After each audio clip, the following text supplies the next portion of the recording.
Me cuestiono qué pasó, quién pudo haberle hecho tanto daño a mi hija. Es algo que no puedo, no me deja vivir en este rato. Es como, ¿quién fue tan malo, no sé qué animal? Porque para mí es un animal, no es un ser humano. De haber dañado tanto, de haberse enseñado tanto con mi hija, no logro comprender.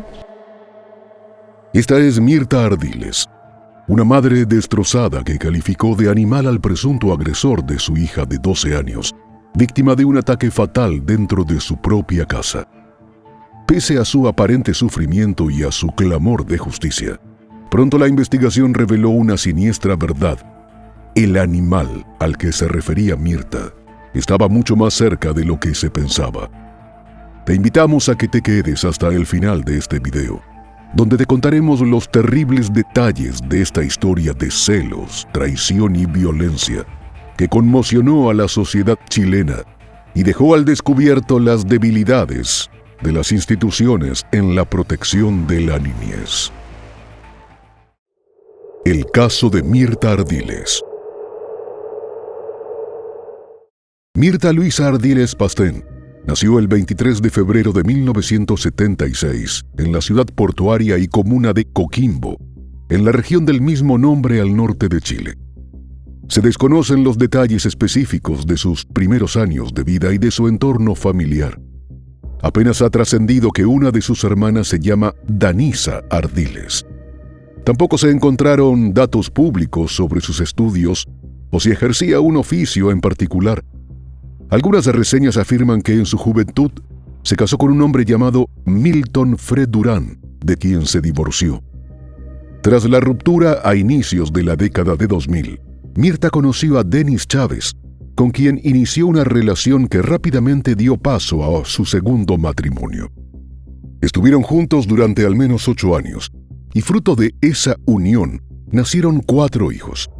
Pese a que mantuvieron una relación relativamente estable, ese matrimonio también fracasó y en 2008 se separaron. Aunque Denis y sus familiares permanecieron en contacto con los niños, Mirta se vio de pronto como madre soltera. Con 4 bocas que alimentar, la mujer optó por incursionar en la vida nocturna, trabajando en bares y choperías, como se conoce en Chile, a los establecimientos donde se expanden shops, que son las cervezas servidas en grandes jarras de vidrio. En estos locales, las meseras obtienen dinero extra por hacer que los clientes consuman más tragos a cambio de compañía. Uno de los sitios donde trabajó Mirta fue el bar La Chilenita, donde entabló amistad con María Teresa Caballero, una mujer de 45 años quien, además, se dedicaba al trabajo sexual. Según los testimonios, ambas se hicieron inseparables y a donde quiera que iba su amiga, Mirta la seguía. Muchas veces, sin importar los riesgos que implicaba laborar en ese horario, Mirta se quedaba trabajando hasta la madrugada ya que necesitaba los ingresos para mantener a su familia. En 2010, su vida dio un giro cuando inició una relación con uno de los clientes habituales del bar, Luis Alejandro Santander Espinosa, quien era 8 años menor que ella. El joven dejó a su pareja de ese entonces y se mudó con Mirta a una casa situada en la parte alta de Coquimbo. Con ellos vivía la hija menor de la mujer, una niña llamada Melissa Denise Antonella Chávez Ardiles, nacida en 2008 y que para el momento tenía apenas 2 años. Pese a que había formado un nuevo hogar, Mirta continuó trabajando en el bar. Además, fiel a su costumbre de seguir a su amiga María Teresa, quien se había ido a otro local cercano tras pelearse con la propietaria de La Chilenita, ella empezó a alternarse entre los 2 establecimientos. El año 2012 trajo momentos de alegría y también de desgracia para Mirta. Por un lado, nació su 5º hijo, el primero en común con Luis, pero por el otro, el 20 de abril recibió un duro golpe cuando María Teresa fue ultimada de forma atroz por uno de sus clientes, un hombre llamado Aurelio Fica Rubilar. Pese al impacto que le causó ese crimen, Mirta siguió trabajando en La Chilenita por un par de años más, hasta que en 2014 desapareció y no volvió a ser vista por quienes la conocían en ese ambiente. Lo que sus antiguos colegas ignoraban era que la mujer se había visto envuelta en una oscura historia que involucraba a su nueva pareja y a su hija Melissa. Ese terrible evento, cuyas repercusiones se sintieron con mayor fuerza unos años después, inscribió el nombre de Mirta en la deshonesta lista de las peores criminales del continente. Una vida marcada por el sufrimiento. Para 2014, Melissa tenía 6 años y asistía a un colegio en el cual, de acuerdo con los reportes, cerca de 90% de los alumnos vivía en situación de vulnerabilidad y ella no era la excepción. Pese a que sus maestras la consideraban una estudiante ejemplar, la niña formaba parte del programa de integración escolar, que estaba dirigido a estudiantes con problemas de aprendizaje, por lo que era atendida por profesionales de la institución. Según los registros en su rol de padrastro, Luis había pasado a ocupar, de alguna manera, el lugar que dejó vacío Dennis, el padre biológico de la niña. El hombre parecía encantado con Melissa, a quien acogió como si fuese su propia hija. Quienes la conocieron, la consideraban una niña tranquila y estudiosa, pero tímida. Según sus docentes, no era tan extrovertida como otras chicas de su edad, y aunque era sociable y tenía algunas amigas, se mostraba muy reservada con su vida familiar. Sin embargo, Melissa obtenía buenas notas y aunque en general era hermética sobre sus experiencias personales, había mostrado cierta capacidad para comunicarse con sus docentes y con una de las psicólogas que la asesoraban.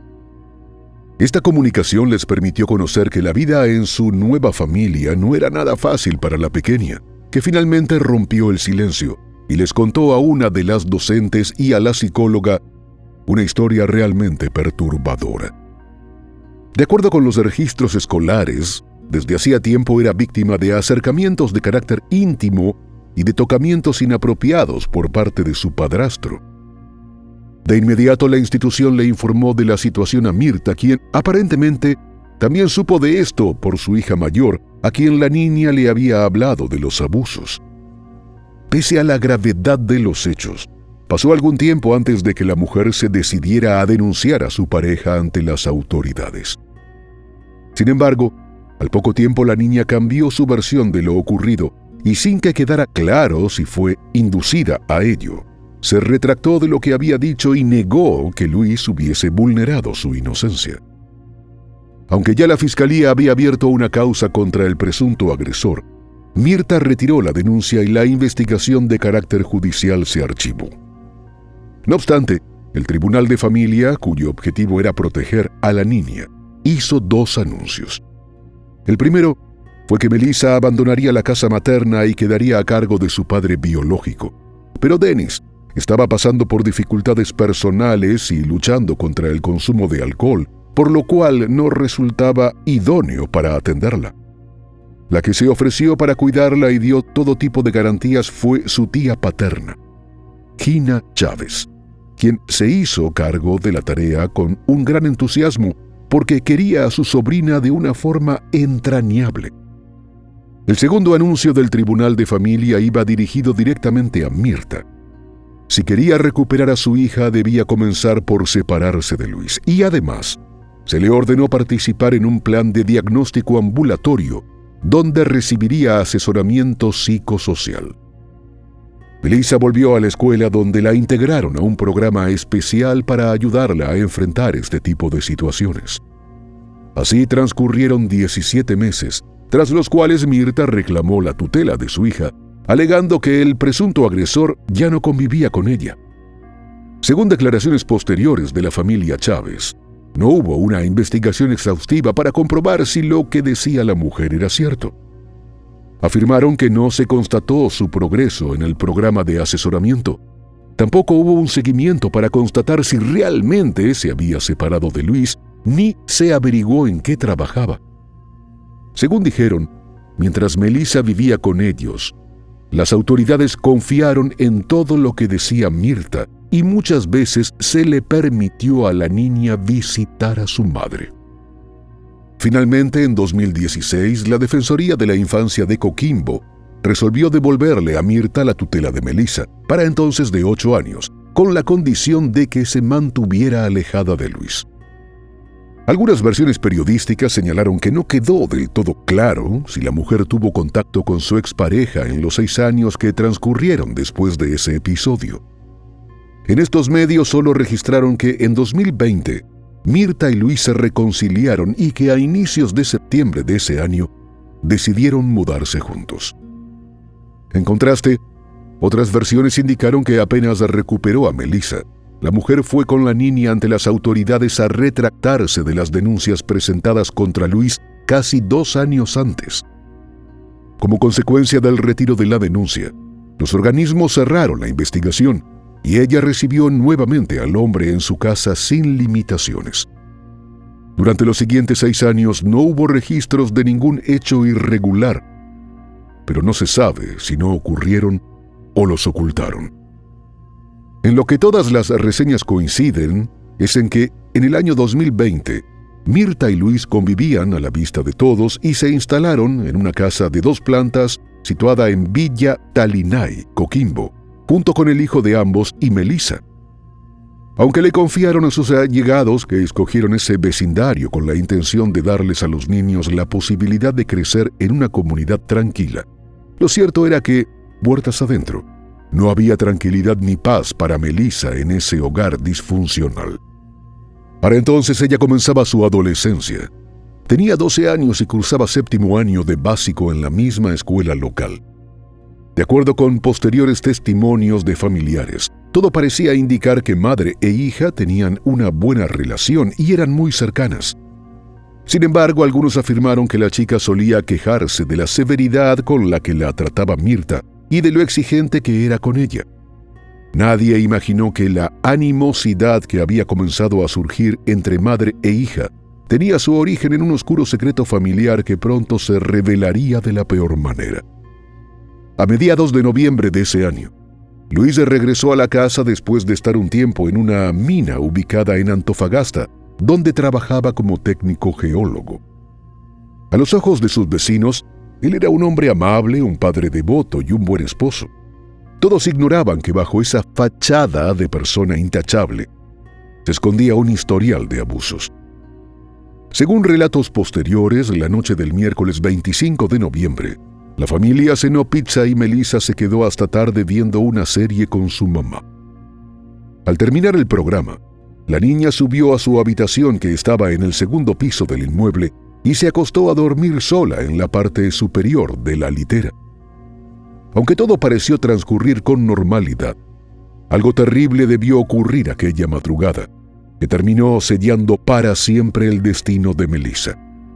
Algo que solo conocen en detalle los ocupantes de la vivienda. Sin embargo, al exterior hubo un testigo silencioso que registró cada movimiento de los miembros de la familia.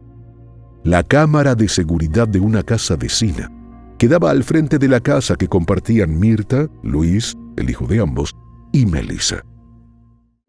Celos, mentiras y videos. La cronología de eventos que vamos a presentar a partir de este momento está basada en la información suministrada por la policía a raíz de los eventos registrados de la mañana del 26 de noviembre en la comunidad donde vivía la disfuncional familia de 4 miembros. A las 10:29, el dispositivo de videovigilancia grabó a Luis saliendo de la casa con su hijo de 8 años. Según declaró más tarde, llevó al niño al colegio donde había una jornada de vacunación, ya que le correspondía aplicarse una nueva dosis. Aunque para ese momento el mundo se encontraba azotado por la pandemia de COVID-19, la campaña de inoculación contra el virus no había comenzado todavía en Chile, por lo que se presume que se trataba de un plan de inmunización regular. Melissa se quedó sola en la casa con su madre. Según los registros telefónicos analizados más adelante, 15 minutos después, a las 10:43, Mirta le envió un mensaje a un laborista dental para ir a retirar una prótesis que necesitaba. En la versión proporcionada más tarde por la mujer, afirmó que antes de salir de la casa, Le dijo a Melissa que la acompañara a hacer un trámite, pero según su relato, la niña se negó y prefirió quedarse sola. Media hora más tarde, a las 11:13 de la mañana, Mirta fue captada por la cámara saliendo de la vivienda. En el video se pudo ver que la mujer cruzó tranquilamente la calle para retirar 50,000 pesos de un cajero automático cercano. A las 11:17, abordó un vehículo de transporte por aplicación que había solicitado y se alejó del lugar, presuntamente al consultorio dental. 7 minutos después de que la mujer abandonara la casa, la cámara de vigilancia registró el momento en el que los vecinos se percataron de que había comenzado a salir humo de la ventana del segundo piso de la vivienda. A las 11:29, una vecina llamó a emergencias para pedir ayuda. Buenos días, ¿cuál es su emergencia? Buenos días, señorita. Sabe que aquí en Anacleto se está incendiando una casa. Ay, que yo tengo niño y hay un niño, parece ahí. A las 11:30, arribaron unidades de los carabineros y unos minutos después, a las 11:41 de la mañana, llegaron los bomberos con los camiones cisternas y los equipos para incendios. Cuando los apagafuegos ingresaron al inmueble y subieron a la planta alta para sofocar las llamas, se encontraron con una devastadora escena. En la litera yacía el cuerpo sin vida de una niña, que posteriormente fue identificada como Melissa Chávez Ardiles, de 12 años.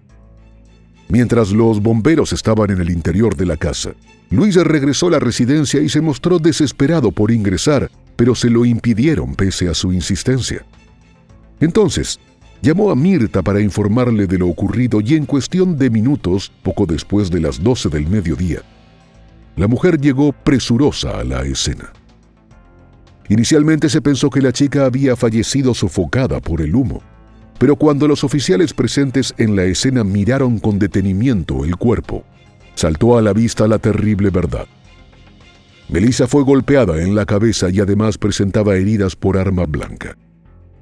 Rápidamente la investigación estableció que alguien prendió fuego a la parte inferior de la litera, presumiblemente con el objetivo de eliminar evidencias del crimen. La noticia conmocionó a la comunidad y, como era de esperarse, los residentes se solidarizaron de inmediato con los afligidos padres. Sin embargo, la tranquila reacción de Mirta y el hecho de que ella fue la última en salir de la casa antes de que los vecinos advirtieran que había un incendio, dio pie a murmuraciones y a que comenzara a recaer sobre ella la sombra de la sospecha. Ante las crecientes especulaciones, al día siguiente de los hechos, Mirta habló con los vecinos. La mujer negó tener algo que ver con lo ocurrido a su hija y trató de responsabilizar a un tercero que, según ella, pudo haber entrado a la casa cuando la niña se quedó sola y aprovechar esa circunstancia para cometer el crimen. ¿Sabes lo que me pasó en mi cabeza? Que a lo mejor esa persona ya estaba ahí. Ya estaba ahí porque mi hija era de esa que saltaba al tiro, como se dice a los chilenos, con esta, ¡ay, ya! Entonces me pongo a pensar si esa persona estaba dentro, porque estábamos las dos, lo mismo que le estoy diciendo a ustedes, se lo he dicho a todos. El papá de mi hijo había salido porque tenía que llevar a mi 8 bebé a inyectarse, a ponerse las vacunas que le corresponden en el colegio. Y al llegar acá igual, imagínense el dolor al llegar y ver todo, está carabinero, está bombero. Entonces, imagínense el dolor.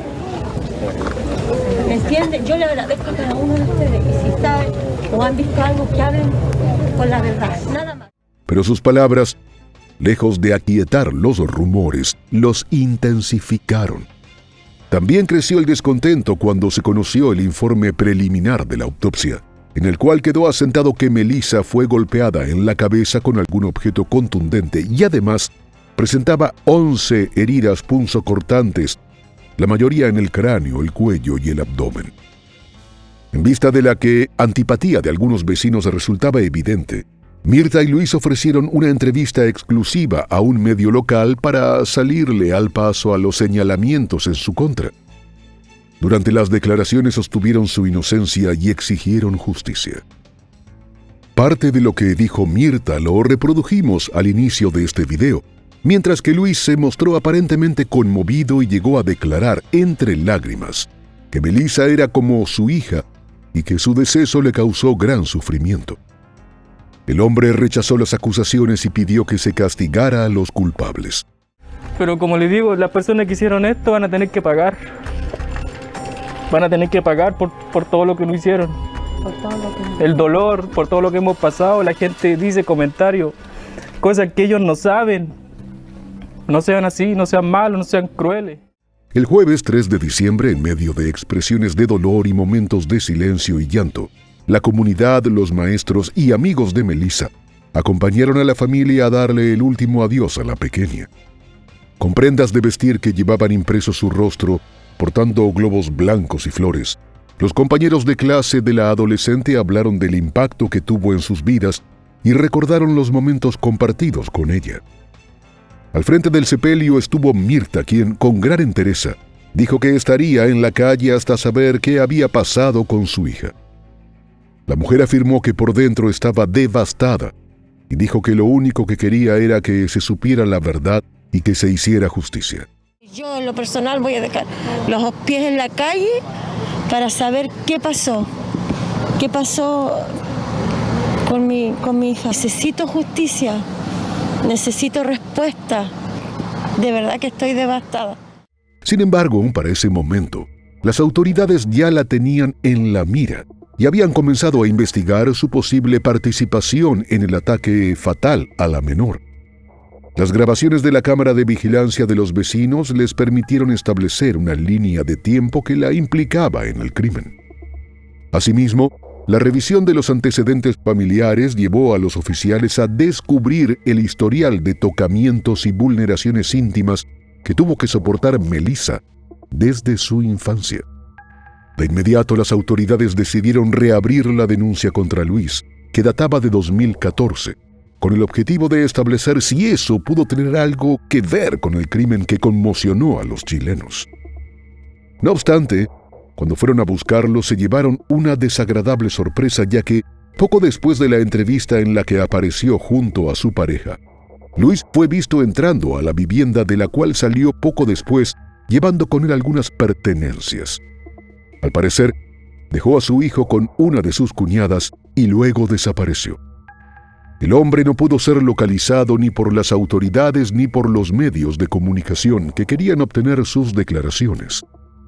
Se sospecha que alguien lo había ayudado a escapar y a esconderse, pero incluso sus padres dijeron que perdieron contacto con él. Al ser entrevistados por la prensa, los Santander le hicieron un llamado a su hijo a que se presentara para ellos estar tranquilos. Cuando los consultaron sobre Mirta, ellos la describieron como una mujer tranquila y buena esposa. Además, dijeron que conocieron a Melissa, quien estuvo un par de veces de visita y les pareció una niña dulce y divertida. La investigación siguió su curso y cada avance o dato que surgía se convertía en noticia nacional. Eso fue exactamente lo que ocurrió cuando se publicó el informe definitivo de la autopsia, según el cual Melissa había agonizado durante al menos 1 hora después de haber sido golpeada en la cabeza y atacada con un objeto filoso. Ese hallazgo no solo reveló la cruel agonía que sufrió la niña, sino que terminó de poner en la mira de las autoridades a Mirta. Para los investigadores resultaba obvio que Melissa no había sido blanco de un ataque rápido y mortal como planteaba su madre. La fiscalía señaló que transcurrieron 53 minutos entre el momento en el cual Luis salió con su hijo de la casa y el instante en el cual los vecinos hicieron la llamada a emergencias para informar del incendio. Según esta hipótesis, mientras Melissa sufría, su madre estaba en el interior de la vivienda. Como parte de las pesquisas, la vivienda fue allanada y los agentes incautaron en la cocina un cuchillo cuyas dimensiones aparentemente coincidían con las de las heridas que presentaba el cuerpo. Aunque había sido lavado, los peritos encontraron en la hoja rastros de ADN que coincidía con el de Melissa, mientras que en el mango de madera se halló material genético de su madre.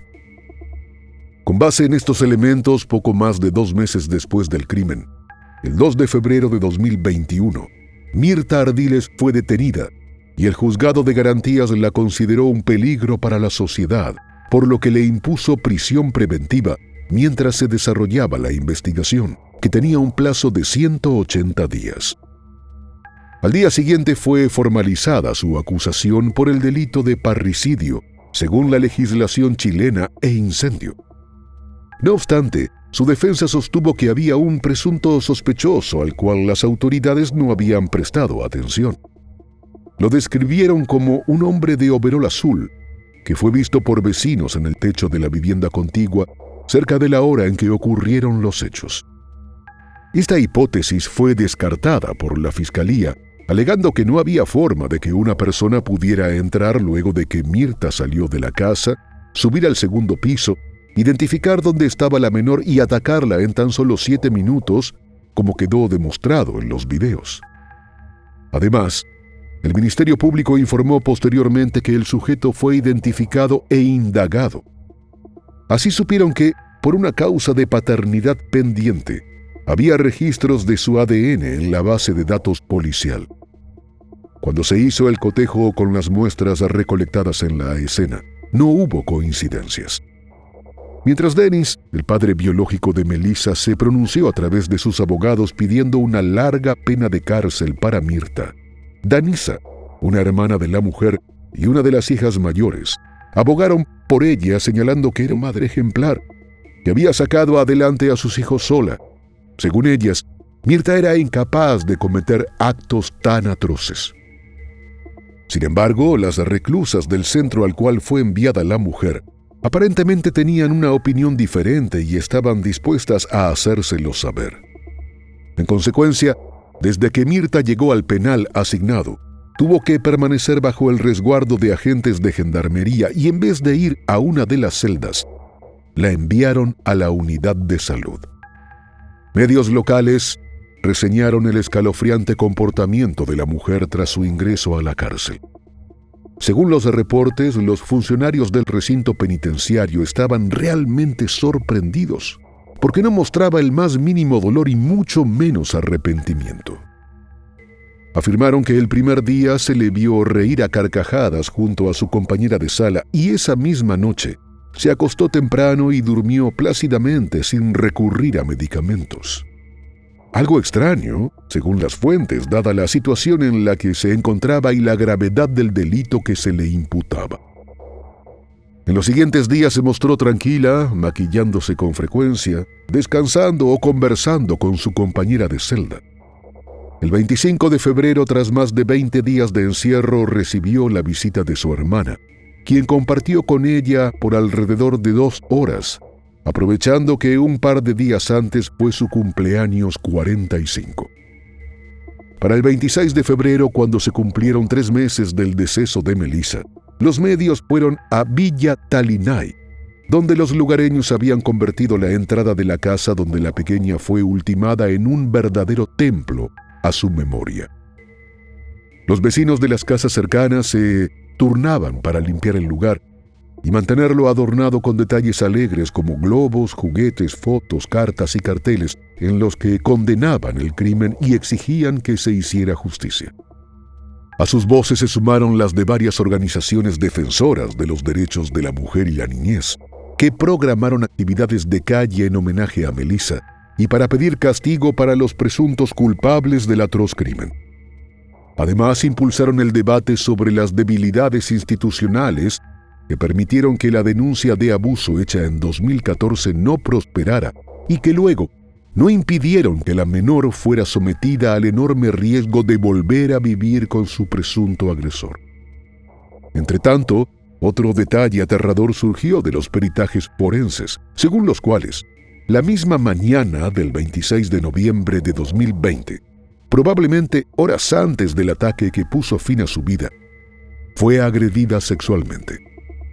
Según la Fiscalía, todo apuntaba a Luis Santander, de 37 años, como presunto autor del abuso continuado, ya que era el único hombre presente en la casa. Resaltaron que el sujeto contó con una circunstancia que incrementó su poder y su ventaja, que fue el confinamiento por la emergencia de salud mental, lo que le dio libre acceso a quien se había convertido en su obsesión. El hombre estuvo prófugo durante 1 año, hasta el miércoles 17 de noviembre de 2021, cuando oficiales de la Policía de Investigaciones de Chile conocida por sus siglas como PDI. Lo arrestaron en un sector de la parte alta de Coquimbo, donde había vivido al inicio de su relación con Mirta. Tras su detención, Luis fue puesto a disposición de la justicia por los delitos de abusos reiterados y agresión sexual. Fue recluido en el complejo penitenciario de la ciudad de La Serena, el mismo donde cumplía su detención preventiva Mirta, quien el 29 de noviembre fue acusada también como presunta cómplice de los delitos sexuales de su pareja. Entonces, comenzaron a surgir especulaciones sobre el posible móvil del crimen, que apuntaba a los celos de Mirta, quien, en lugar de culpar a su pareja por sus conductas retorcidas y perversas, dirigió su ira hacia su propia hija, a quien llegó a considerar como a una rival que se interponía entre ella y Luis. Según esta versión, entre la madrugada y las primeras horas de la mañana del 26 de noviembre de 2020, probablemente Mirta sorprendió a su pareja saciando sus bajos instintos y tomó la peor y más injusta decisión, al elegir eliminar su vida a la víctima y no al agresor. Pero nada de esto fue confirmado por las autoridades. Tarda, pero llega. Debido a las limitaciones por la emergencia sanitaria, los procesos administrativos de la justicia sufrieron retrasos. Lo siguiente que se supo del caso fue el 23 de septiembre de 2022, cuando se llevó a cabo la audiencia de comunicación de cierre de la investigación, y se anunció que la audiencia de preparación de juicio oral contra Mirta Ardiles y Luis Santander se fijó para el miércoles 15 de febrero de 2023 en el Tribunal de Juicio Oral en lo Penal de La Serena. Unos meses después, el sábado 21 de enero de 2023, pocos días antes de la fecha de inicio del proceso legal, Mirta fue trasladada por oficiales de la Gendarmería desde su centro de reclusión hasta el Hospital San Juan de Dios de La Serena, por complicaciones de salud relacionadas con cálculos renales. La noticia causó revuelo porque en las redes sociales se publicaron fotos de la mujer en una camilla del centro asistencial, algo que fue cuestionado por sus abogados, quienes alegaron que no fueron notificados del traslado y calificaron de grave la falta de resguardo de su defendida. Mirta fue sometida a una exitosa intervención quirúrgica y luego de 6 días de hospitalización, el 1 de febrero fue dada de alta. Tras conocerse que se encontraba en buen estado de salud, se reanudaron los trámites para la audiencia de preparación del juicio oral, último trámite antes de ser presentada ante el tribunal que debería dictar veredicto sobre ella y su pareja. Durante dicha audiencia, la Fiscalía de Coquimbo presentó todas las pruebas que fueron recopiladas durante más de 2 años de trabajo investigativo. De acuerdo con la pesquisa del Ministerio Público, Melissa Chávez, de 12 años, falleció tras ser herida con un objeto filoso, presuntamente por su madre, quien luego provocó un incendio en su vivienda en Villa Talinay, con el objeto de ocultar el crimen y eliminar las evidencias. Además, la mujer habría estado en conocimiento de los abusos sexuales de su pareja y en vez de denunciarlo, se dedicó a protegerlo. La Fiscalía anunció que pediría la pena de prisión perpetua para la mujer y que en el caso de Luis, trataría de que pasara al menos 20 años tras las rejas. Al caso se habían sumado como querellantes el Programa de Atención a Víctimas de la Subsecretaría de Prevención del Delito y la Defensoría de los Derechos de la Niñez, esta última en representación de la familia del padre biológico de la víctima. Fue así como después de una espera de 3 años, la mañana del 21 de abril comenzó la primera audiencia del juicio oral contra los acusados por el llamado caso Melissa, que conmocionó a los habitantes de Coquimbo y mantuvo en vilo a la sociedad chilena, tanto por la brutalidad del crimen como por la edad de la víctima y por el vínculo con sus agresores. A las afueras del tribunal se congregaron varias personas, entre familiares, amigos y activistas de organizaciones civiles que, debido a las contundentes pruebas publicadas por la prensa, exigían que se declarara culpables a Mirta y a Luis. Ambos se declararon inocentes y la defensa alegó que el cuchillo presentado no era el arma homicida y que un tercero cometió el crimen. Sin embargo, durante el juicio, el fiscal expuso que las pruebas recabadas no dejaban dudas de que la única persona que pudo haber cometido los hechos fue la acusada, quien, en lugar de proteger y dar apoyo a su hija, prefirió proteger al abusador. El representante del Ministerio Público presentó como móvil del crimen los celos de la madre o la intención de ocultar los atropellos y actos contra la moral cometidos por su pareja, y basó sus argumentos en los videos que mostraban la secuencia temporal del crimen. Fue así como, luego de 17 extenuantes y emotivas jornadas de audiencias, la mañana del 16 de mayo de 2023, el Tribunal de Juicio Oral en lo Penal de La Serena declaró a Mirta, de 47 años, madre de Melissa Chávez, culpable de los delitos de parricidio e incendio. Tanto que el padrastro de la víctima, Luis, de 39 años, fue hallado culpable de abuso sexual por las agresiones cometidas en 2014 y 2020. La audiencia de sentencia quedó programada para el 27 de mayo.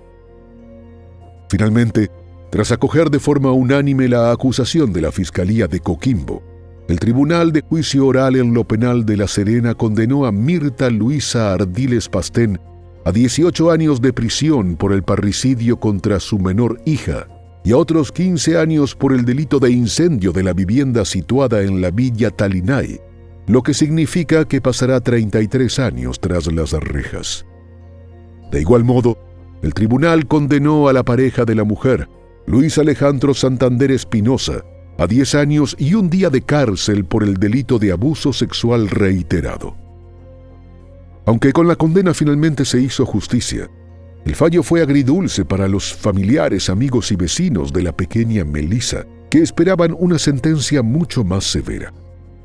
La comunidad luchaba por entender las razones que llevaron a una madre a ver a una niña inocente como rival, y en lugar de protegerla y denunciar a su agresor, atacarla de forma tan brutal hasta quitarle la vida.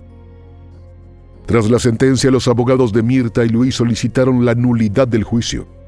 Sin embargo, el martes 1 de agosto de 2023, la Corte de Apelaciones de La Serena rechazó los recursos presentados por los equipos de defensa de ambos.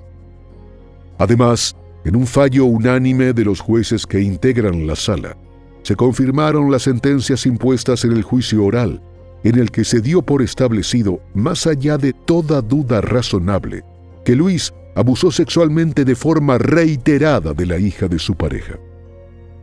El tribunal también dio por establecido que el 26 de noviembre de 2020, Mirta fue quien tomó la determinación de quitarle la vida a su hija e incendiar la casa para hacer desaparecer las pruebas.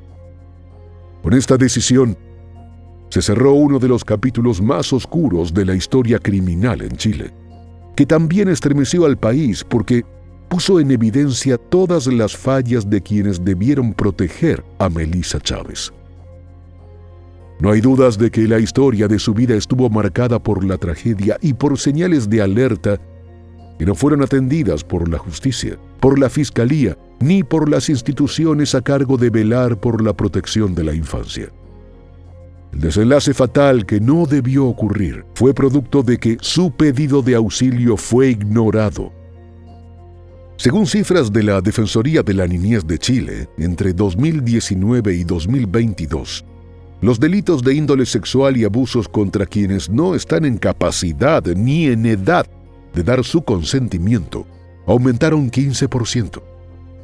Estas alarmantes cifras son un llamado de alerta a que se tomen acciones urgentes para que hechos tan dolorosos no se repitan. Ahora que conoces los detalles del caso, ¿qué piensas? ¿Qué pudo hacerse para evitar la tragedia? ¿Estás de acuerdo con las condenas? Déjanos tu opinión en los comentarios.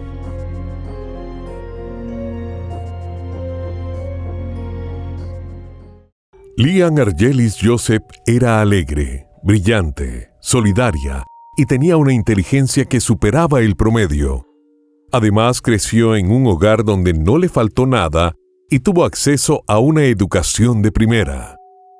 Habría tenido un futuro brillante si no hubiera caído en las garras del consumo de sustancias.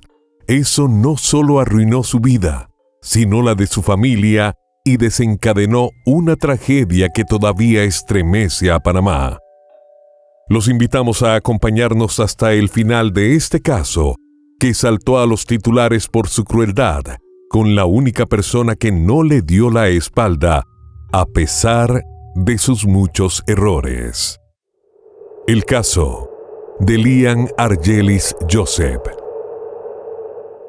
Lian Argelis Joseph de León nació en Panamá el 20 de octubre de 1988 y fue hija de Maricel Edith de León Lanker, una profesora de física y química, que tuvo también a 2 niños.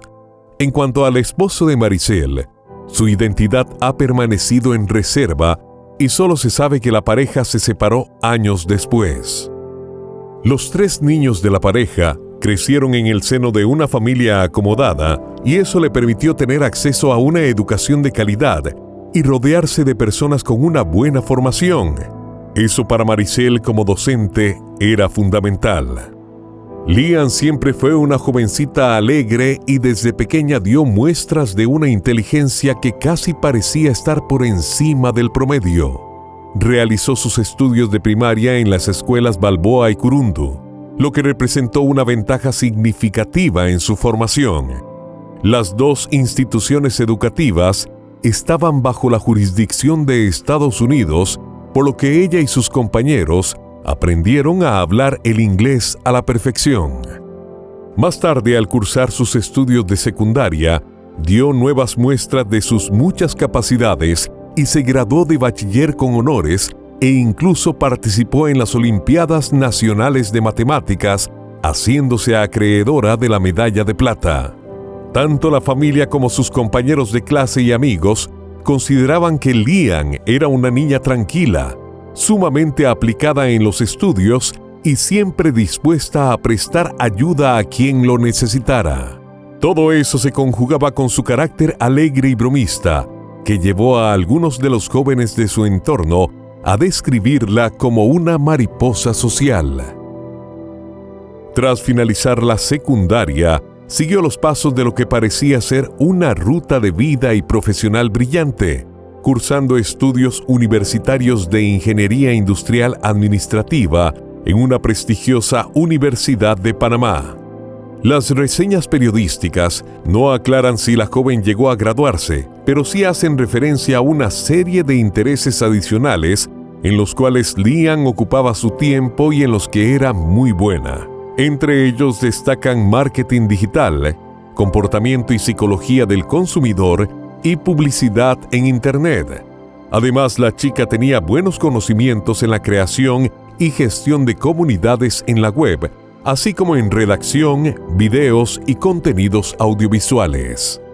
Pero por supuesto, no todo en la vida de esa chica era tiempo de estudio. Según se difundió, Lian amaba pasear en bicicleta, ir a la playa, leer, ir al cine y dibujar.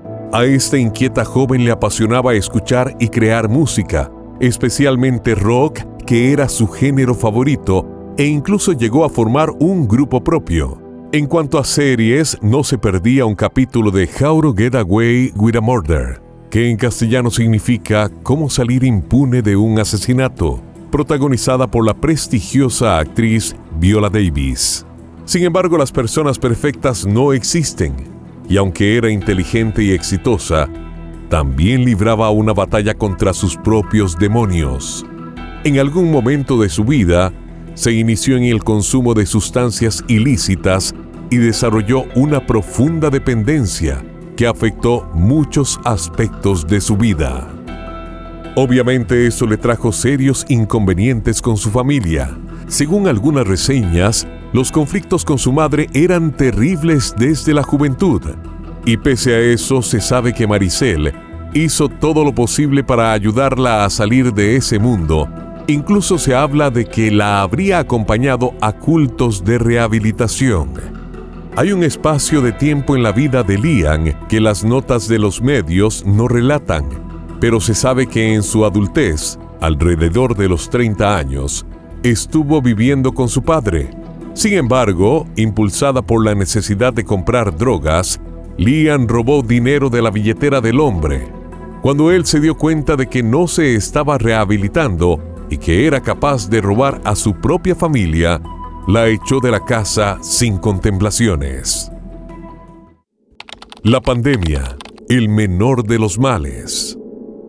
No sabemos con precisión cuánto tiempo pasó desde que Lian fue expulsada de la casa de su progenitor, pero lo cierto es que el 30 de marzo de 2020, con el inicio de las restricciones de movilización por el surgimiento de la pandemia de COVID-19, Lian se mudó a vivir con su madre, que habitaba un apartamento en un hermoso y pacífico complejo residencial en Campo Lindbergh. Maricel, madre al fin, recibió a su hija, pero la relación entre ambas era tensa. Ya en el pasado habían convivido y los enfrentamientos eran frecuentes. Se conoció que Lian llegó a agredir físicamente a su madre, quien había iniciado trámites para internar a la joven en un hospital psiquiátrico. Pero dado que Lian era mayor de edad, el ingreso a un centro especializado debía ser voluntario. A inicios de la segunda semana de mayo, Maricel y su hija tuvieron un nuevo enfrentamiento en el cual Lian golpeó a su madre.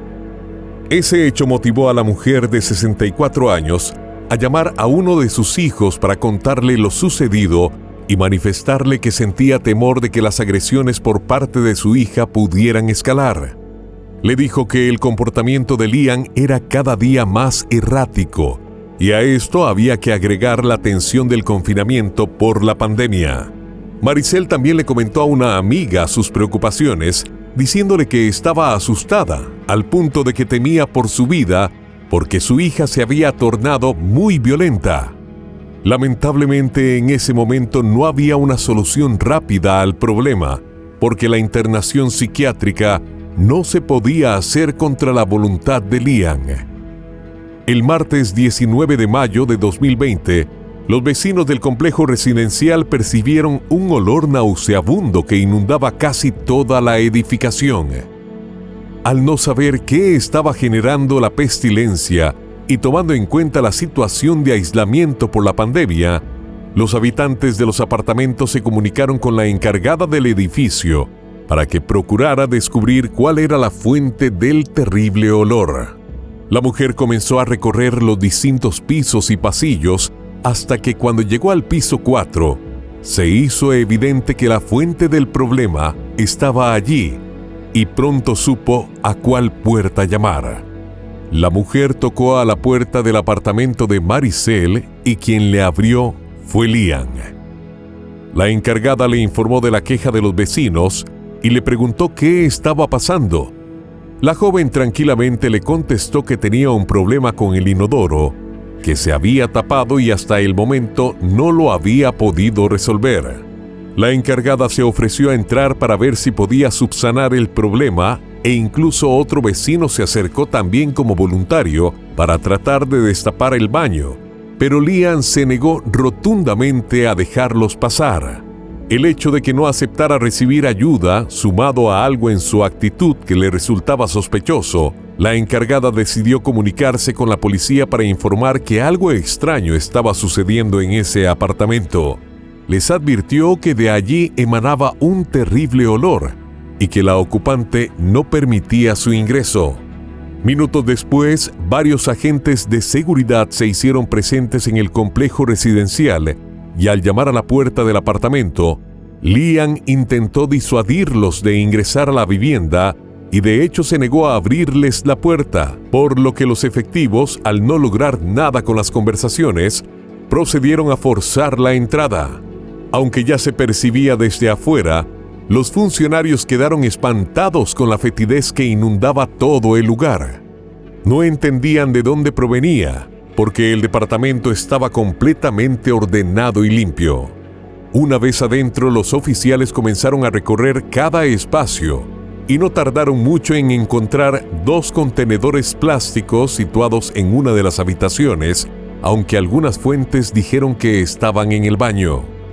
De cualquier manera, cuando los funcionarios abrieron una de las cajas, pese a tratarse de profesionales acostumbrados a ver horrores, no pudieron evitar quedar impactados ya que estaba repleta de restos humanos seccionados, y al abrir la siguiente, el resultado fue el mismo.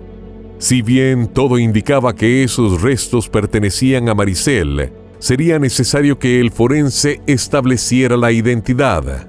Mientras el equipo de escena del crimen se ocupaba de garantizar la preservación de las evidencias, otros oficiales se llevaron a Lian detenida de inmediato para ser interrogada, mientras se iniciaban las investigaciones para descubrir qué había sucedido, aunque dadas las condiciones, la respuesta a esta pregunta parecía ser evidente.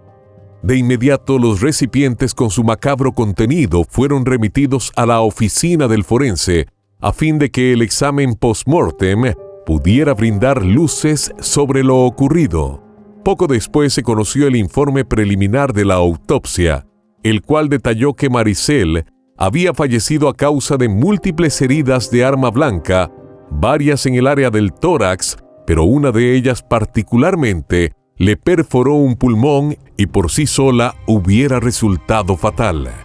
Los estudios forenses revelaron que además de las heridas penetrantes, el cuerpo de Maricel presentaba moretones y algunas otras lesiones que daban cuenta de que la mujer había intentado defenderse. Tras el ataque fatal, el cuerpo fue minuciosamente seccionado en más de 20 partes. Los especialistas afirmaron que los cortes eran limpios y ejecutados con precisión, por lo que pensaron que antes del hecho, la joven había realizado algún tipo de investigación al respecto. Adicionalmente, las piezas corporales fueron cuidadosamente acomodadas dentro de los contenedores plásticos. Por el estado de descomposición, el especialista estimó que el deceso se había producido 3 o 4 días antes. La mayoría de las fuentes convienen en señalar que la agresión fatal contra Maricel se habría producido el sábado 16 de mayo. En la revisión a la residencia, que fue el escenario del crimen, los investigadores encontraron 3 grandes cuchillos y un martillo que, según sus estimaciones, habían sido usados para las tareas de fraccionamiento. Por lo demás, el resto del apartamento estaba perfectamente limpio y ordenado. No había señales de sangre a la vista, ni objetos rotos o fuera de lugar. Sin embargo, cuando los especialistas en escena del crimen realizaron un examen más minucioso con el uso de luminol, quedaron claras las dimensiones del hecho que se había producido puertas adentro del apartamento, pues se encontraron rastros de grandes cantidades de sangre en varios de los espacios de la vivienda. El hecho de que a simple vista la residencia luciera impecable demostraba que Lian había realizado un gran trabajo de limpieza después de perpetrado el ataque. Pero eso implicaba mucho más desde el punto de vista psicológico, pues demostraba su frialdad y la capacidad de actuar de forma calculada para eliminar evidencias, según analistas consultados por los medios cuando se divulgó la noticia del crimen. Más preguntas que respuestas. Entretanto, tras su detención, Lía fue llevada al Centro de Salud de Torrijos Carter para practicarle un primer examen físico en el que se determinó que no presentaba ningún tipo de herida o marcas en su cuerpo. Una cosa que asombró a todos fue su actitud cuando le preguntaron qué había sucedido. Lian, con absoluta tranquilidad y frialdad, respondió que había herido a su madre con un cuchillo. También causó impacto que la detenida charló amenamente y hasta se le vio sonreír mientras estaba con los agentes que la custodiaban. Jamás mostró remordimientos o arrepentimiento por lo que había hecho. Más tarde se supo que no solo continuó su vida normal durante los 3 días antes de ser detenida, sino que incluso en uno de esos días se cortó el cabello para verse mejor. En los primeros interrogatorios, Lian se resistió a hablar. Sin embargo, ante la insistencia, primero negó haber sido la perpetradora del crimen. Luego, al ser confrontada con las evidencias, afirmó que sus hermanos la habían obligado a hacerlo. En medio de la conversación con los interrogadores, Lian sostuvo que alguien le había reclamado la devolución de un dinero que le había prestado, y afirmó que su mamá tenía un seguro privado de vida con el cual ella podría saldar la deuda y además usaría el dinero para comprarse un auto y montar un negocio relacionado al mundo de la tecnología junto a su novio. Este novio al cual hizo referencia Lian no fue identificado por los medios, pero se conoció que los oficiales lo interrogaron. El hombre contó que ella siempre cargaba unas pastillas, pero él jamás se preocupó de averiguar para qué eran esos fármacos. Este novio también aseguró que Lian nunca mencionó que tenía hermanos y al hablar de su familia solo se refería a sus padres. Lian también tuvo una conversación con los especialistas en salud mental que evaluaban su caso, ante quienes reconoció que había tenido una fuerte discusión con su madre, que se salió de control, pero pese a la insistencia de los profesionales, nunca dio mayores detalles de cómo se habían desarrollado los hechos. El destino. Dentro de los lapsos legales establecidos, Lian, de 32 años, fue presentada en tribunales aún vistiendo la misma ropa que usaba al momento de ser detenida. En la audiencia se hizo la presentación legal de la acusada, se le imputaron los cargos de homicidio doloso, agravado por medio de ejecución cruel, vinculación de parentesco y premeditación, y se solicitaron medidas cautelares para que permaneciera detenida a la espera del juicio. La mujer se mantuvo inexpresiva, no lloró, ni se alteró, ni mostró el más mínimo signo de arrepentimiento. En el acto, los hermanos de la acusada afirmaron que Lian había recibido atención psiquiátrica con anterioridad tras presentar 3 episodios de ira. Relataron que año y medio antes había sido internada en el Instituto Nacional de Salud Mental tras mostrar comportamientos que hicieron pensar que tenía algún tipo de problema. Lo que no trascendió al público fue si de esa internación había surgido un diagnóstico de un problema específico de salud mental, o si todo era derivado del consumo de sustancias ilícitas. Tampoco se dijo si estaba recibiendo ayuda terapéutica o si le habían prescrito algún tipo de tratamiento con medicación psiquiátrica. De hecho, en esa misma audiencia, la defensa de oficio de la mujer solicitó que a Lian se le practicara exámenes psiquiátricos en el Instituto de Medicina Legal y Ciencias Forenses a fin de evaluar su estado mental. La fiscalía no se opuso y el tribunal dio la instrucción para que los exámenes fueran realizados.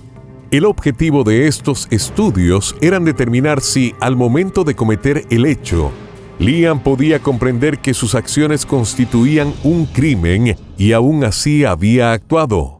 En cambio, si no hubiera sido capaz de discernir eso, la mujer no podría ser enjuiciada por quitarle la vida a su madre.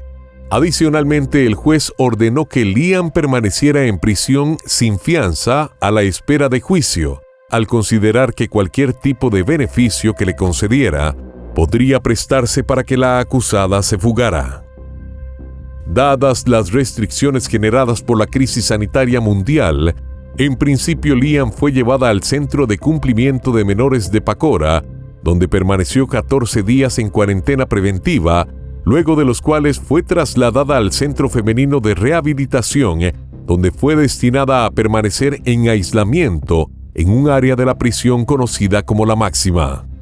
De acuerdo con algunas informaciones difundidas por los medios, Lian fue aislada de las demás reclusas, ya que al parecer algunas de ellas habían manifestado intenciones de hacer justicia por su propia mano. A medida que avanzaron las investigaciones para armar el expediente del caso y se recabaron los testimonios de personas del entorno cercano, surgieron detalles adicionales. Una vecina afirmó que días antes del descubrimiento del crimen, ella escuchó una fuerte discusión y una voz femenina que pedía auxilio porque le estaban quitando la vida. Pero en ese momento ella pensó que se trataba de un programa de televisión a mucho volumen o de una discusión sin mayores consecuencias. Otros habitantes de apartamentos cercanos al de Maricel dijeron haber escuchado martillazos ese fin de semana, a lo que nadie prestó mayor atención ya que, ni remotamente, podían imaginar lo que estaba sucediendo puertas dentro de esa vivienda.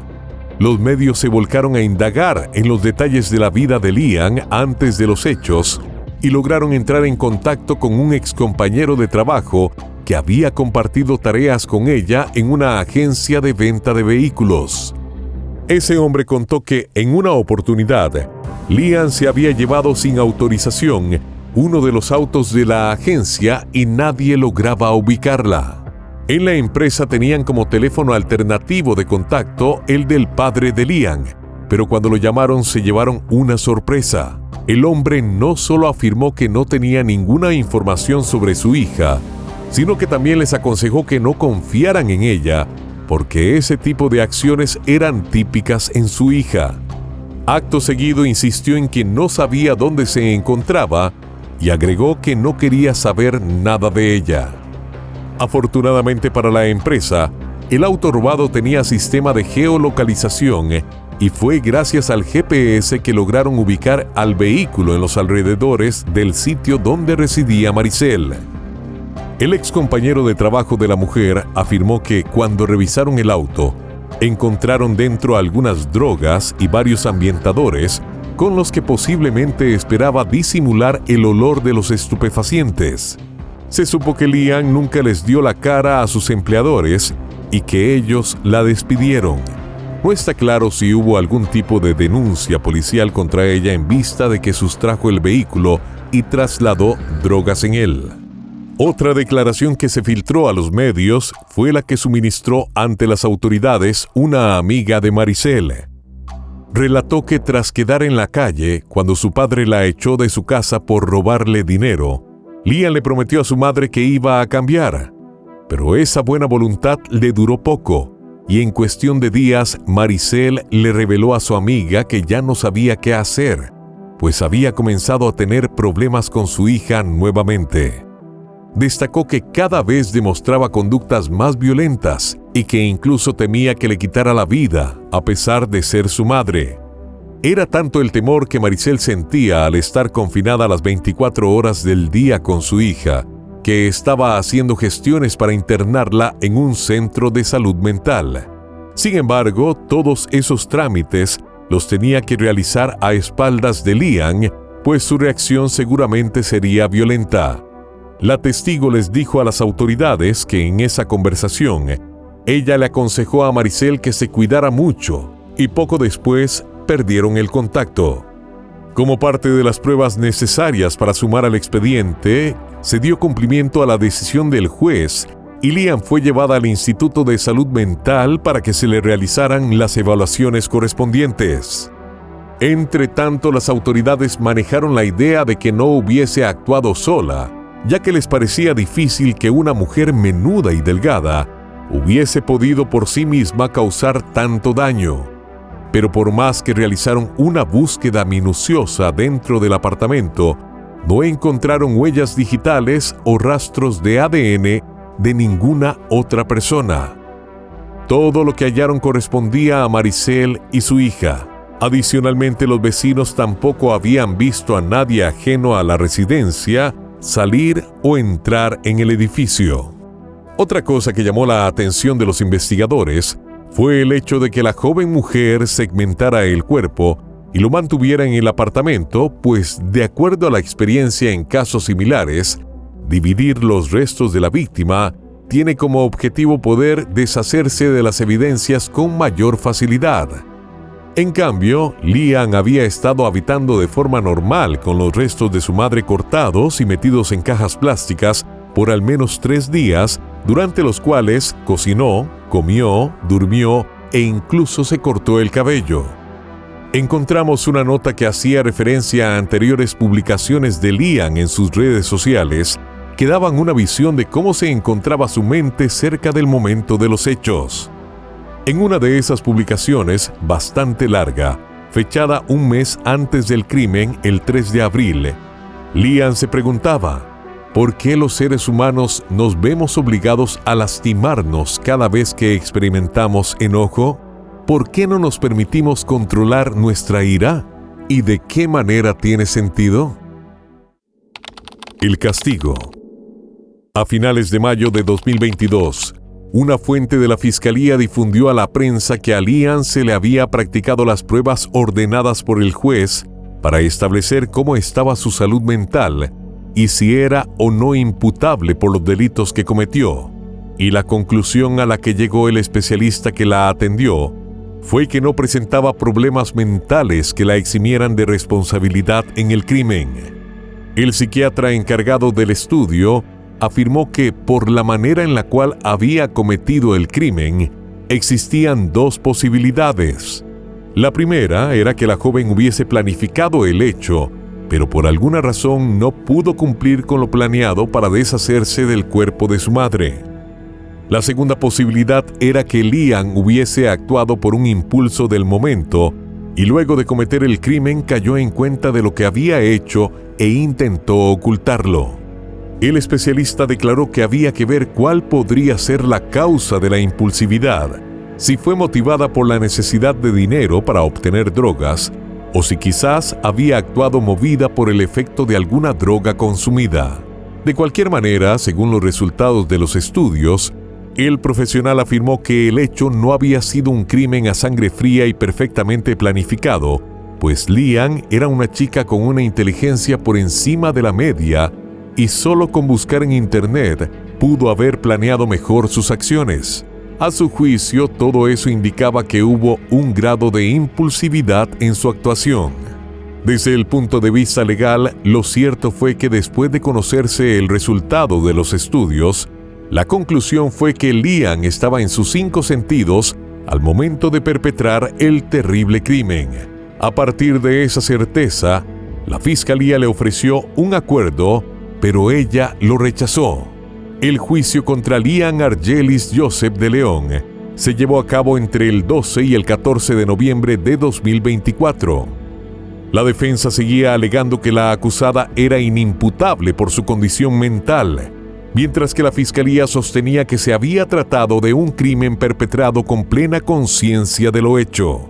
Tras escuchar las declaraciones de los testigos de las partes, el jurado, integrado por 4 mujeres y 3 hombres, se retiró a deliberar y tras solo media hora, regresó a la sala para declarar a Lian culpable. La mujer siguió el desarrollo de todo el proceso de forma virtual desde la prisión. La Fiscalía solicitó una condena a 30 años de prisión por los cargos de homicidio doloso, agravado por la brutalidad del hecho y la relación de parentesco. El juez difirió su decisión por 2 semanas y finalmente, el 29 de noviembre de 2024, informó su decisión. Condenó a Lian Argelis Joseph de León, de 36 años en el momento, a 30 años de prisión, de los cuales se restarían los que ya llevaba tras las rejas desde el momento en el cual fue arrestada. Finalmente, para los familiares y amigos de Maricel de León, quien fue conocida y querida profesora en institutos de educación secundaria en Panamá, llegó el esperado cierre del hecho. Antes de finalizar, queremos mostrarles un video que encontramos fechado en 2023 y publicado en una red social por un medio de comunicación. En el material audiovisual, reclusas del Centro Femenino de Rehabilitación internadas en la zona conocida como La Máxima, en la cual estaba Lian para el momento de la grabación, denunciaron las condiciones en las que se encontraban. Uno tiene que hacer sus necesidades en un hueco y tirarlas en capacho. En pleno siglo XXI, ¿dónde están los derechos de las mujeres? Nosotros tenemos que estar violando las puertas para que nos den una cita médica, para que nos atiendan. Mira cómo tienen a Lian, el caso de la niña que mató a su mamá.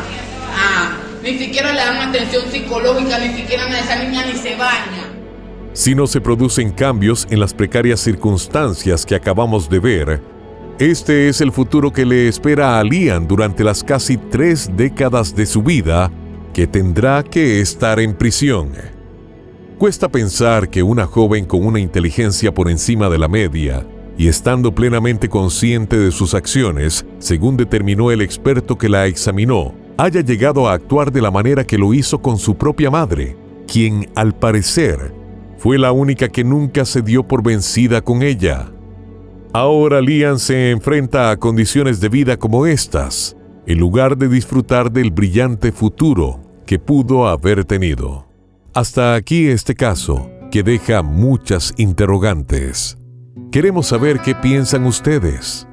¿Qué pudo haber llevado a Lian a cometer tan terrible crimen?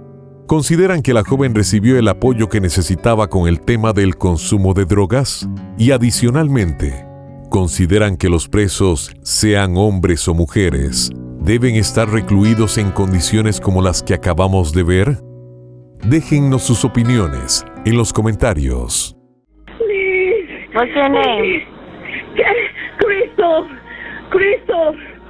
What's your last name, Crystal? Crystal Candelario, please help me. And what's your number in case you get disconnected? What's your number in case you get disconnected? Acabas de escuchar parte de la grabación de la llamada que hizo Crystal Candelario al número de emergencias de Estados Unidos pidiendo ayuda para su pequeña hija Jaylin, de apenas 16 meses. Aunque en el impactante audio la mujer parecía ser una madre desesperada, lo cierto es que tras ese supuesto dolor y angustia se escondía una desgarradora historia de abandono que te invitamos a ver hasta el final para que conozcas las dimensiones de este caso que conmocionó a los estadounidenses. El caso de Crystal Candelario. Crystal Candelario nació el 11 de septiembre de 1991 en la ciudad portuaria de Guayaquil, Ecuador. Aunque la información sobre sus primeros años de vida y su entorno familiar es escasa, se sabe que es hija de la pareja conformada por Ketty Torres y Clever Candelario. La chica formaba parte de una familia con una amplia tradición en la docencia, que fue iniciada por su abuelo. Así, mientras estudió primaria y secundaria en su país natal, Crystal se planteó mantenerse fiel a ese legado y cuando anunció que había decidido seguir los pasos de sus padres y formarse como educadora, todos compartieron su alegría. Aunque sus allegados afirmaron que se crió en un hogar estable y rodeada del afecto de Ketty y Clever, que eran unos padres abnegados, desde temprana edad Crystal comenzó a luchar con diferentes enfermedades, tanto físicas como emocionales. De acuerdo con sus padres, mientras vivió en Ecuador, fue diagnosticada con problemas de salud mental como neurosis de conversión, que se define como una reacción física a una situación de estrés abrumador o a una angustia emocional. Además, presentaba depresión, estrés y ansiedad, que en muchas ocasiones la hacían sufrir de desmayos, por lo que estuvo bajo tratamiento farmacológico. No obstante, en general pareció llevar una vida social activa como cualquier chica de su edad, rodeándose de amigos y saliendo con muchachos. Pero no podía hacer planes de largo plazo en su país, pues los Candelario tenían como meta emigrar a Estados Unidos en busca de mejores oportunidades. Fue así como, según algunos reportes, alrededor de la década de 2010, cuando Crystal estaba en sus tempranos 20, se mudó con su familia a Cleveland, la mayor ciudad del condado de Cuyahoga, Ohio. Rápidamente se establecieron y, gracias a su formación académica, la joven consiguió empleo como asistente escolar. Con el tiempo, Crystal comenzó a salir con un hombre cuya identidad se desconoce, y como fruto de esa relación, nació una niña a la que llamó Amaya. Sin embargo, la pareja se separó al poco tiempo de su nacimiento, y el padre de la niña no estuvo presente en su crianza. Al parecer, la ruptura tuvo un fuerte impacto en la estabilidad emocional de Crystal que, de por sí, ya era frágil. Según relató Ketty, para ese momento, las responsabilidades laborales y los desafíos del día a día le impidieron a su hija continuar el tratamiento psicológico que había iniciado en su país de origen. Por consiguiente, con frecuencia se sentía tan agobiada por los desafíos que la vida le presentaba, que quedaba totalmente sin energía. Debido a estos problemas, dependía del apoyo de su madre para cuidar a Amaya. Crystal vivía con sus padres y su hija en una bonita casa de 2 plantas, en el lado oeste de Cleveland. Y así, Ketty y Clever se encargaban de cuidar a su nieta mientras ella trabajaba. y parecía que la familia había encontrado la estabilidad que tanto buscaba. Para 2020, cuando contaba con 29 años, Crystal comenzó a relacionarse con otras personas a través de las redes sociales.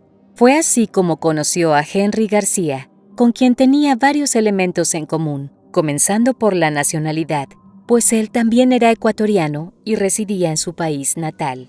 Comenzaron una relación a distancia y, tiempo después, ella decidió viajar a Ecuador para conocer a su novio virtual en persona.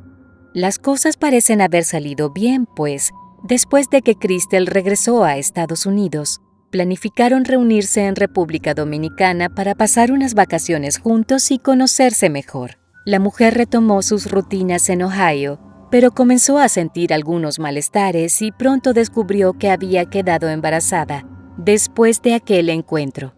No tardó en darle la noticia a Henry, y aunque él estaba aparentemente emocionado con la idea de ser padre, no pudo viajar a Estados Unidos para estar con ella al momento del parto. La pequeña, a quien llamó Jaylin Candelario, nació el 26 de enero de 2022 y nuevamente Crystal se vio en el rol de madre soltera, por lo cual tuvo que hacerse cargo de su manutención y cuidados sin una figura paterna al lado. Sin embargo, según declaró tiempo después, Henry siempre estuvo pendiente de su hija y la conocía a través de las fotos que le compartía Crystal y de las videollamadas que realizaban regularmente. El hombre afirmó que, de alguna forma, estableció un lazo afectivo con la pequeña Jaylin y que pese a que el contacto era virtual, él soñaba con el día en el que podría estrecharla en sus brazos, jugar con ella y escucharle decirle «papá». El triste final de una bebé feliz. Tal como hicieron con Amaya, los padres de Crystal la apoyaron con el cuidado de su segunda hija. Los Candelario describieron a Jaylin como una bebé risueña, tranquila y encantadora. Por ese entonces, la mujer de 31 años trabajaba como asistente sustituta en una de las escuelas primarias de mayor rendimiento de Cleveland. Formaba parte de ese lindo programa que ofrecía educación gratuita, pública y abierta a todos los estudiantes y familias. Por lo regular, mientras ella cumplía con sus obligaciones laborales, dejaba a las niñas con sus abuelos. Pese a la ayuda que recibía de sus padres, para Crystal resultaba desafiante ejercer a cabalidad su rol de madre. Según Katie, cuando la joven dejó sus medicamentos, los síntomas de sus dolencias aumentaron y se le hizo cada vez más difícil tomar decisiones acertadas, especialmente en lo concerniente a la crianza de sus hijas. Aunque los Candelario eran excelentes padres y abuelos amorosos, también tenían sus propias obligaciones y no siempre podían estar a cargo de las niñas. En esa circunstancia, Crystal comenzó a recurrir a una de sus vecinas, que solo ha sido identificada como Iris y cuyo apellido se ha mantenido en reserva. Iris y Salem, su hija adolescente, conocieron a Crystal y a Jaylin en agosto de 2022, cuando la bebé tenía unos 8 meses de nacida. En ese entonces, la joven madre les pidió que la cuidaran el fin de semana, ya que sus padres no estaban en casa. Aunque prácticamente se acababan de conocer y no eran tan cercanas, ellas sintieron empatía por Crystal por ser una madre soltera que luchaba por salir adelante. Ambas aceptaron cuidar a Jaylin porque, después de todo, sería solo por un par de días.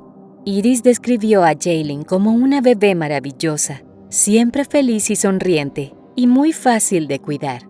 Sin embargo, según contaron más adelante, los días se convirtieron rápidamente en semanas, sin que Crystal apareciera ni atendiera las llamadas telefónicas. Cuando Iris lograba comunicarse con ella, la mujer ponía cualquier excusa para explicar por qué no había ido a recoger a la niña. Pero eso no era lo peor, sino que anunciaba que iría enseguida y nunca aparecía. Tampoco le respondía cuando le decía que se había acabado el dinero y no tenía para comprar la leche de Jaylin. La situación se prolongó por aproximadamente mes y medio, al punto de que la niña comenzó a llamar a Iris mamá, mientras que Salem, quien para ese entonces tenía 13 años, había comenzado a ver a la bebé como su hermanita pequeña.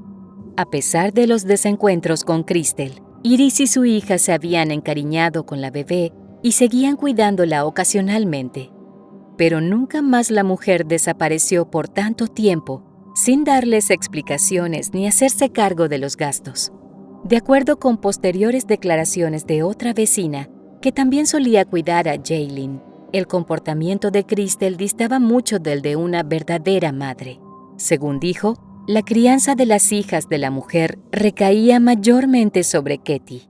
It wasn't really her mom that was taking care of her, it was her grandma that was mostly taking care of her. Her mom always wanted to go out and just left her with her grandma and all that. Para las vacaciones de verano de ese año, Katie y Clever tenían planificado un viaje familiar a Ecuador, pero Crystal se negó a ir con ellos alegando que no tenía suficiente ánimo y que prefería quedarse en casa descansando. A esa altura, Amaya ya había cumplido 7 años y parecía más hija de los abuelos que de su madre, pero la pequeña Jaylin todavía mantenía un vínculo estrecho con Crystal. Confiados en la palabra de su hija, los Candelarios salieron rumbo a su país de origen llevando con ellos a Amaya. De manera que Crystal y la pequeña Jaylin, quien ya tenía 16 meses de nacida, estarían solas en el hogar familiar. O al menos eso fue lo que la mujer les hizo creer a sus padres. A partir de ese momento, hay una especie de vacío en la información acerca de cómo transcurrieron los siguientes días y si hubo o no comunicación entre Crystal y sus padres. El siguiente hecho relacionado con la familia Candelario fue registrado la mañana del viernes 16 de junio, cuando una despachadora del servicio de emergencias 911 recibió una llamada perturbadora. Tal como se aprecia en el audio que les presentaremos, la mujer al otro lado de la línea se identificó como Crystal Candelario. Please. What's your name? Crystal. Crystal. What's your last name, Crystal? Crystal Candelario, please help me. And what's your number in case you get disconnected? What's your number in case you get disconnected? Quien en medio de desgarradores gritos pedía ayuda para su hija que, según dijo, estaba muriendo. De inmediato llegaron a la residencia de los Candelario unidades de emergencia y oficiales de la policía de Cleveland. Cuando entraron a la casa se encontraron con una escena que jamás han podido olvidar. Dentro de un pequeño corral estaba la pequeña Jaylin, inconsciente, recostada sobre un colchón cubierto de heces y orina. Los socorristas notaron de inmediato que la bebé lucía demacrada, con los ojos hundidos y los labios azules. Lastimosamente, estaba completamente deshidratada y se declaró su deceso en el lugar. Según los testimonios, Jaylin tenía ropa limpia, pero había restos fecales en su boca y debajo de sus uñas, lo que sugería que pudieron haberla cambiado antes de que llegaran las unidades de emergencia. Mientras se levantaba el cuerpo y lo trasladaban a la oficina forense para la autopsia de rigor, los oficiales conversaron con Crystal en otra sala de la residencia. En su declaración inicial, trató de eludir su responsabilidad, afirmando que la pequeña había estado enferma durante las 2 últimas semanas, que estuvo vomitando y que ella la había estado controlando con medicamentos. Sin embargo, las autoridades sospechaban que algo no estaba bien, debido al estado en que encontraron a la bebé, por lo que pusieron a la mujer bajo arresto preventivo. Una vez en la sede policial fue interrogada nuevamente, pero ella insistió en que la niña había estado enferma y vomitaba los alimentos, pero que ella la estuvo cuidando. Sus mentiras terminaron por desmoronarse cuando la oficina del médico forense del condado de Cuyahoga confirmó que Jaylin falleció por inanición y deshidratación severas. Ese informe preliminar de la autopsia ratificó que la niña sufrió de hambre y de sed hasta fallecer. Aunque en el examen forense no se encontraron señales de violencia física, se estableció que Jaylin había perdido 1/3 de su peso durante la ausencia de su madre, pues pesaba poco más de 5 kilos 800 gramos, 3 kilos menos que los registrados en su última visita al pediatra, en abril de 2023, 2 meses antes de su deceso. La investigación avanzaba y pronto las autoridades tuvieron acceso a las cámaras de grabación de las casas vecinas a la residencia de los Candelario, y lo que descubrieron les rompió el corazón. En uno de los videos, fechado el 6 de junio de 2023, pocos días después de que sus padres salieran de viaje con su hija mayor, se pudo ver a Crystal abandonando la vivienda. Llevaba equipaje que guardó en un auto al que se subió, pero iba sin la pequeña Jaylin. La indagación en sus redes sociales permitió confirmar que la mujer salió de vacaciones con un amigo y que estuvo en Puerto Rico recorriendo las playas. Incluso, en sus redes publicó una foto donde aparecía caminando descalza por la arena, junto a un perturbador mensaje en el que afirmaba que el tiempo que se disfruta es el verdadero tiempo vivido. Con las evidencias acumuladas en 3 días de indagaciones, la mañana del martes 20 de junio de 2023, Crystal Candelario, de 32 años, compareció ante el tribunal para la lectura de cargos. Fue acusada de homicidio agravado y de poner en peligro a un menor. Se le impuso una fianza de $1 millón, lo que prácticamente significaba que esperaría por su juicio tras las rejas.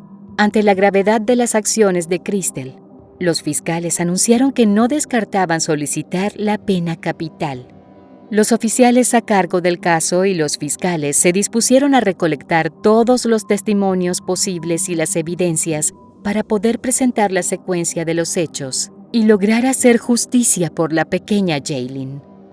Fue así como consiguieron algunos testigos que les ayudaron a corroborar que, tras permanecer cerca de una semana en la isla caribeña, regresó a Estados Unidos y aprovechó de pasar por Detroit para visitar a unos amigos.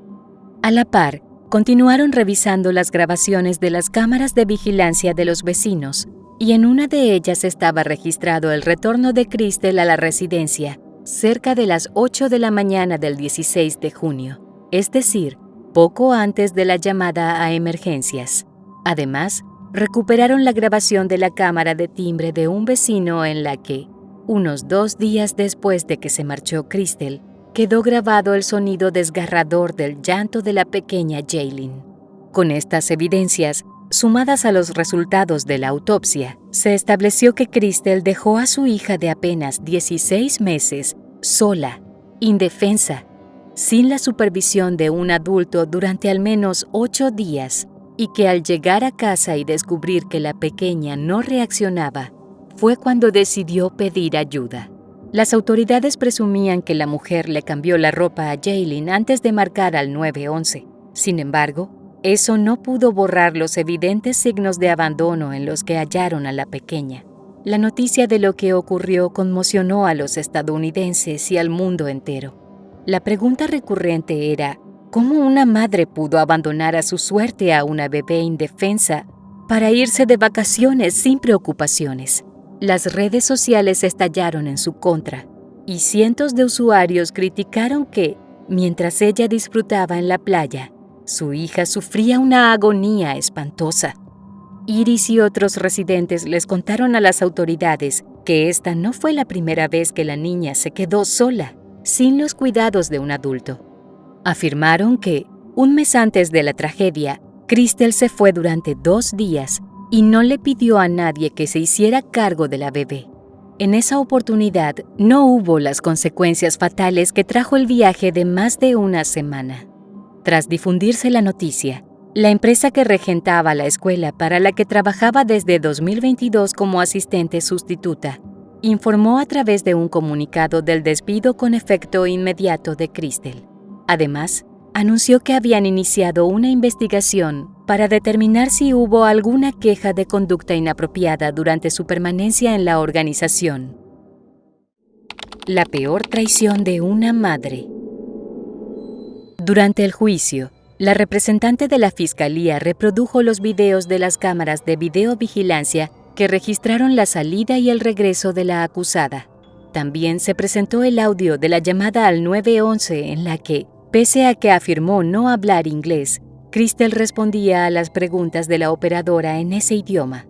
En las audiencias también se escuchó el desgarrador relato de la sargento de la policía de Cleveland, que fue la primera en acudir a la residencia de los Candelario en respuesta a la llamada al 911.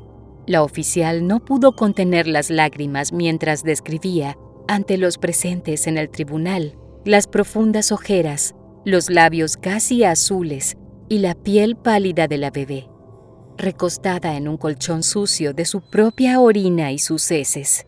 Afirmó que esa imagen quedaría grabada por siempre en sus mentes y en sus corazones. Otro testimonio que causó conmoción fue el de la patóloga forense que estuvo a cargo de la autopsia de Jaylin, quien señaló que los últimos días de la bebé fueron muy dolorosos.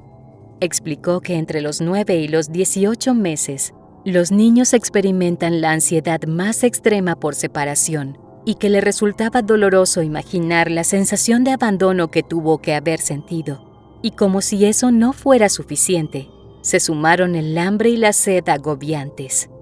Con la voz quebrada, la forense recalcó que el dolor que soportó Jaylin no duró horas, sino días, posiblemente una semana, y que ese tipo de sufrimiento era algo que ninguno de los presentes en el tribunal llegaría a comprender por completo. Pese a que las evidencias y los testimonios no dejaban dudas de la responsabilidad de Crystal en el doloroso deceso de su hija, su abogado insistió en que, si bien no había excusas para el comportamiento de la acusada, debía tomarse en cuenta su estado de salud mental. Según dijo, a inicios de 2023, su defendida intentó quitarse la vida y le habían recetado antidepresivos. Afirmó que ella dejó de tomar la medicación y eso influyó en su juicio al momento de salir de vacaciones y dejar sola a Jaylin, porque no estaba pensando con claridad. Por su parte, Henry, el padre de la niña, declaró desde Ecuador y dijo que se enteró de lo ocurrido a su hija a través de las noticias. Señaló que no había parado de llorar, ya que nunca pudo darle un abrazo a la persona más importante de su vida. Relató que en enero de 2024, cuando la niña hubiese cumplido 2 años, la recordó con una emotiva publicación en sus redes sociales. Henry habló de cómo se conocieron él y Crystal en 2020, de su relación a distancia y de cómo no pudo estar presente en el nacimiento de su hija. Tampoco acudió a despedirla, pues, pese a que pidió a las autoridades que le concedieran una visa humanitaria, no pudo viajar a Estados Unidos a tiempo. Finalmente, el 22 de febrero de 2024, Crystal Candelario se declaró culpable de un cargo de asesinato agravado y de otro de poner en peligro a un menor, como parte de un acuerdo de culpabilidad con la Fiscalía de Cuyahoga, que a cambio desestimó 2 cargos de asesinato y un cargo de agresión grave. Así se eliminó la posibilidad de condena a la pena capital.